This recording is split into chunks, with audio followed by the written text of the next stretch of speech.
একটু নিজেকে মিলায় দেখি। বর্তমান জামানায় সবচেয়ে ফিতনার জামানা, এই ফিতনার জামানায় ভয়ঙ্কর দুইটা ফিতনা চলতেছে। একটা ফিতনা হলো খেলার ফিতনা, কি বলেন? আরেকটা ফিতনা হলো যে হিন্দুয়ানি বিধর্মীদেরকে ভালোবাসার ফিতনা। দুইটাই ভয়ঙ্কর। খেলার ফিতনায় মত্ত হয়ে গেলাম আমরা সারা বাংলাদেশ।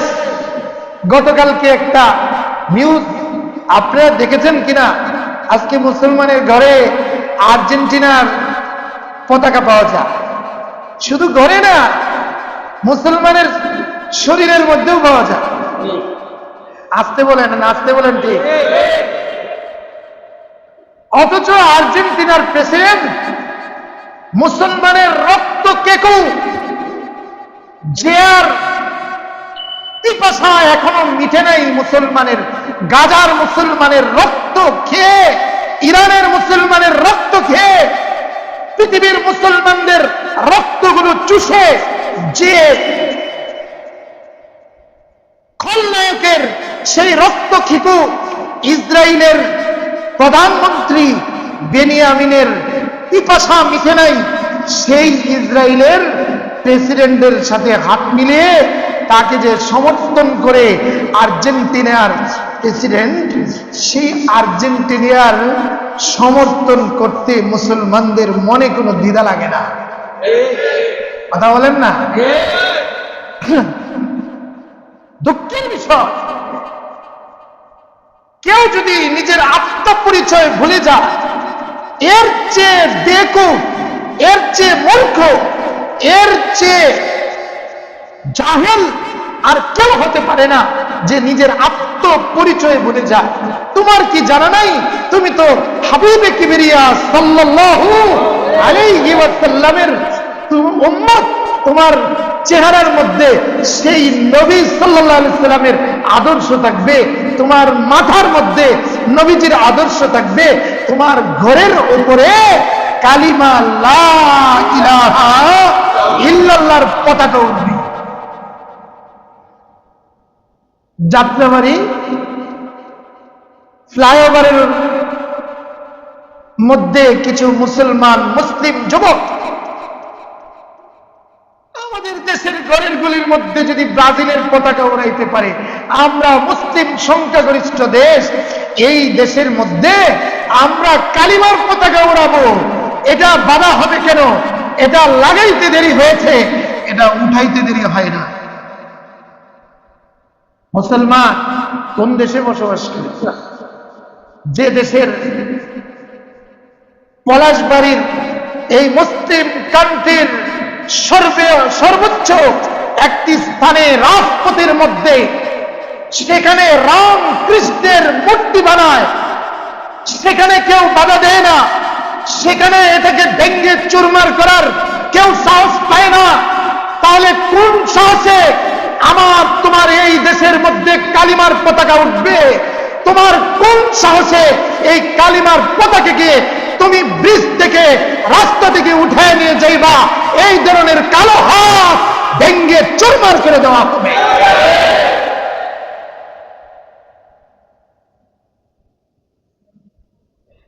আমরা বিধর্মী ভাই হিন্দুদেরকে বলবো, তোমরা তোমাদের ঘরের মধ্যে মন্দিরে তোমরা মূর্তি বানিয়ে ইবাদত করো, আমরা তোমাদেরকে কোনো প্রতিবাদ করিও নাই, করবও না। কথা বলেন, করিও না, করব না। এটা এই দেশের মধ্যে প্রত্যেকেই নিজ নিজ ইবাদত করতে পারে, সমস্যা নেই। কিন্তু আমাদের দেশকে রাজপথের কিনারায় কিনারায় আর মোড়ে মোড়ে হিন্দু রাম কৃষ্ণের মূর্তি বানিয়ে, গণেশের মূর্তি বানিয়ে এই দেশকে মূর্তির দেশ বানাইবা, এটা হইতে দেওয়া হবে না। তোমাদের এই চিন্তা চেতনা বাস্তবায়ন করতে দেওয়া হবে না। এই দেশে এখনো শুয়ে আছেন শাহজালাল, এই দেশে 300 আউলিয়া এখনো শুয়ে আছেন, সেই 300 আউলিয়ার সন্তানরা এখনো বেঁচে আছে। আমরা লালন করি নবীজির আদর্শ, সুতরাং আমি সরকার মহোদয়কে বলবো, এখানে এনএসআই ডিজিএফ এর গোয়েন্দা সরকারের সংস্থার কোন লোক থেকে থাকতে পারেন, আপনাদেরকে বলবো আমরা এই ব্যাপারে কোনো ভয় করি না। আমাদের দেশ রক্ষার্থে যে কোনো ডাক আসবে, আমরা আমাদের জীবন দিয়ে হলেও আমরা আমাদের দেশকে রক্ষা করতে প্রস্তুত। আমরা আমাদের দেশকে এই ভারতের হাতে তুলে দিতে চাই না। ওদের নীল নকশা করতেছে, ওরা ওই পলাশবাড়ি দিয়ে রংপুর এলাকায় 7 সিস্টার যেটা করিডোর, যে 7 মহাদেশের সাথে ভারতের যে সংযোগ, সেটা হলো রংপুর বিভাগ দিয়ে সেই এলাকাটা ওরা চাচ্ছে যে এই পূর্ণ রংপুর বিভাগটাকে ওরা ভারতের রাজ্যে পরিণত করে ওইখানে যারা মুসলমান বাস করবে ওদেরকে বাকি অংশের মধ্যে ঢুকিয়ে দিবে, আর ওই রংপুর বিভাগটাকে হিন্দুদের রাজ্যে পরিণত করে। মুসলমান ঘুমিয়ে আছে, একটু কান খাড়া করে। এই জন্য দুইটা বিষয় আমি আপনাদেরকে বলবো। একটা হলো খেলা, বিধর্মীদের কোনো খেলার সমর্থন মুসলমানদের জন্য জায়েজ হবে না। সুতরাং তাদের আদর্শ লালন করব না। এটা তো জোয়া, শুধু জোয়া না, ইমান নষ্টের কারণ। মুসলমান বুঝে না যে আজকে তার খেলা দেখার মাধ্যমে ইমান নষ্ট হয়ে যাচ্ছে, ওই সতর দেখা হচ্ছে। এরপরে তুমি তোমার বেঈমান লোকদের সমর্থন করে মান তাসাব্বাহা বিকওমিন ফাহুয়া মিনহু আল মারউ মা মান আহাব্বা, যার সাথে যার মহব্বত তার সাথে তার কিয়ামত। তুমি ব্রাজিলকে ভালোবাসো, হাসর ব্রাজিলের সাথেই হবে। তুমি তোমার সেই আর্জেন্টিনাকে ভালোবাসো, তোমার হাসর তাদের সাথেই হবে।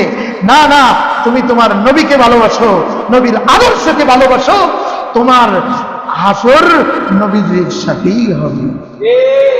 2 নম্বর বিষয়, বিধর্মী যারা আছে আমাদের দেশে, এদের ব্যাপারে সতর্ক থাকতে হবে। ইহুদি হোক, খ্রিস্টান হোক আর হিন্দু হোক, তারা তাদের ইবাদত করবে তাদের ইবাদতখানায়, কিন্তু আমাদের এই দেশকে রামকৃষ্ণের মূর্তি দিয়ে বানানোর স্পর্ধা যেন আর দেখানো না হয়। আমাদের দিকে আঙ্গুল তুলে আঙ্গুল উঠাইলে সেই আঙ্গুল ভেঙ্গে চুরমার করে দেওয়া হবে। এই জন্য এটাও সতর্ক থাকতে হবে। দাঙ্গা বানানোর জন্যে, দাঙ্গা সৃষ্টি করার জন্যে একটা উগ্রবাদী হিন্দু দল ইসকন সহ তারা চেষ্টা করতেছে। এই জন্য সরকার মহোদয়কে আমরা বলবো, আপনারা একটু সতর্ক থাকুন, সীমান্তগুলির মধ্যেও সতর্ক থাকুন। প্রয়োজনে আমাদের বিজিবি বাইরা যদি সীমান্ত রক্ষা না করতে পারে, আমরা ব্যবসা বাণিজ্য ছেড়ে, আমরা এই মসজিদের খেতাবুদের সেই গতি ছেড়ে দিয়ে আগে প্রথমে আমরা আমাদের দেশকে হেফাজতের জন্য সীমান্ত পাহারা দিতে প্রস্তুত রয়েছে। এই জন্য এই দেশে কোন ধরনের দাঙ্গা সৃষ্টি যেন না হয়, আমরা অতি উৎসাহিত হয়ে আমরাও যেন এই বিধর্মীদের উপরে কোনো আক্রমণ করতে না পারি। ধৈর্যের সাথে বুদ্ধিভিত্তিক প্রশাসনের মাধ্যমে আমরা কাজ করব। উস্কানিতে আমরা যেন মেতে না উঠি, সেই চিন্তা ভাবনা নিয়ে আমরা আমাদের দেশকে হেফাজত করি, ইমানকে হেফাজত করি। আল্লাহ আমাদের সবাইকে তৌফিক দান করুন, আমিন।